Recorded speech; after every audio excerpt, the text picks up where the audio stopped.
अस्सलाम वालेकुम दोस्तों, ये अशरफ है और इनकी एक सिस्टर भी है जिनको सेमी प्रॉब्लम है और इनकी माँ को भी यही पैरों में मसला है। ये पूरे जिस्म में मतलब इनकी ये बीमारी है। इनका इलाज कंटिन्यू है। एक हफ्ते में इनका 12,000 रुपये का खर्चा है। मैं गुजारिश कर रहा हूँ कि प्लीज़ इनको सपोर्ट करें। इनकी ज़िंदगी को बड़ा ख़तरा ला के और मेरे पास 22,000 रुपये अमानत पड़ी है जो मैं अशरफ को हाथ में दे रहा हूँ ताकि ये अपना इलाज करवाएं। और प्लीज़ जो लोग सपोर्ट नहीं कर सकते प्लीज़ इस पोस्ट को शेयर करें। ये बहुत गरीब और मुस्तहक हैं। इनका घर भी अपना नहीं जहाँ ये रह रहे हैं, ये इनके मामा का घर है।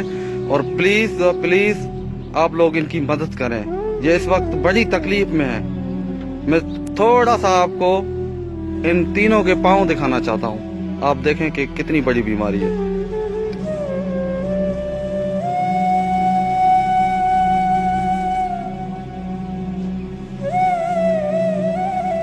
ये देखें, इनके भी पाँव सूजे हुए हैं। ये इनकी सिस्टर है, ये इनकी वालिदा है। इनको भी यही प्रॉब्लम है।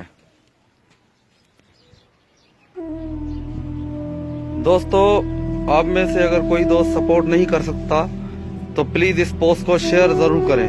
क्या पता आपके शेयर करने से कोई मसीहा किरदार इंसान इनकी मदद करे। बड़ी मेहरबानी, शुक्रिया, जज़ाकल्लाह।